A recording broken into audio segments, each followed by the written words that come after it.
Hello and welcome to another edition of the Eternal Journey. I'm the Resolves, and this is something a little bit different. So Scarlett's piped up in the Discord chat this morning, and apparently it's going to be a stealth buff patch. Not sure if it's going to be anything on top of these 200 spot talk about, but currently we've got Crownwatch Press Gang, which is currently a 4-cost Justice unit, which we've used in the Crownwatch Porter deck. We've also got the Jotun Feast Caller, which was previously a 4-3, as you can see on screen, and that's going to be a 4-4 from now on. So the Jotun Feast Caller change is going to be pretty huge, as the Jotun Feast Caller can now be played a lot easier in Feln decks. As now you won't need to worry about your Hailstorms just being able to take it out, or just being able to blocked by pretty much anything. A 4-4 is a much more sturdy stat line, especially on like an Aegis unit. We already see From Warden Scene Play, which is a 4-4 of Aegis, and the 4 armor is probably equivalent to the 1 card you're going to draw for this. But when you get to pair this with a bunch of removal spells like Death Strikes, Annihilates, In Cold Blood, just anything like that, you should be able to get this pretty easily up to like a draw 2, draw 3 cards on the attack, and after that the game's basically over. It's also another body which works reasonably well if you're also playing Champion of Cunning, but just more beefy threats works really well if you want to play the Rindra style of like Fel midrange as well. As your opponent's removal spells are just going to be really taxed, and the Feast Caller already takes 2 removal spells, so if your opponent's like used 1 Vanquish just to deal for Rindra, then you know, bad luck for them because they ain't getting rid of this.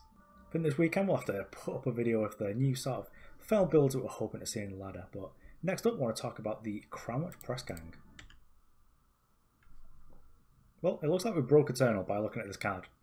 I was going to see like a text box behind it, but we'll move on to this. So this Crownwatch Press Gang was pretty much only seen play in like the odd sort of grindy sacrifice deck where it go and tutor up like one of your sort of 1-drop sacrifice outlets. But recently, like myself, I made a video of this with the Cliffside Porters and Nostrix, as this will be able to tutor up the Cliffside Porters for you. But now, if this is going to cost 4, like a 4-power 3-3 is sort of fine anyway, but the ability it's got means that perhaps it'll be fine in like maybe a Justice Beatdown deck where it twos up with your Oathbook Paladin. Or maybe it'll just be easier to include in like a Agenport deck where you're just going to grab up maybe some late game utility, or just use it as like a card advantage engine. Where it's got some similarities with maybe Ranger of Eos at that point, which is a Magic the Gathering card which does pretty much a similar thing. You're still going to get 2 of your 1-drops with it. But the deck design space is going to be opened up by this just being a lot easier to cast. Like, I don't think this will impact the Nostrix decks whatsoever, because generally you're just going to be curving Crownwatch Press Gang into the Nostrix combo. So it costing 1 less isn't too much of a difference, but it would be nice if you were able to like tutor up your Crownwatch Press Gang and play it on 5. As if you're trying to like defend against some sort of beatdown deck, that's pretty nice just to be able to get this down quicker and just block. Like, you don't really have to play this on 5 every turn to then be able to combo off on turn 7.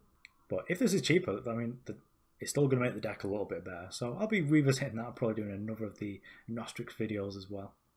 So just a short video there, just to let you know about some of the changes that are going to be coming. We've also got a draft event this weekend.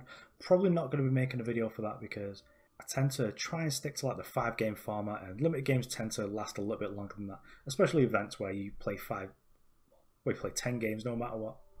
Okay, so having that resolves, thanks for watching.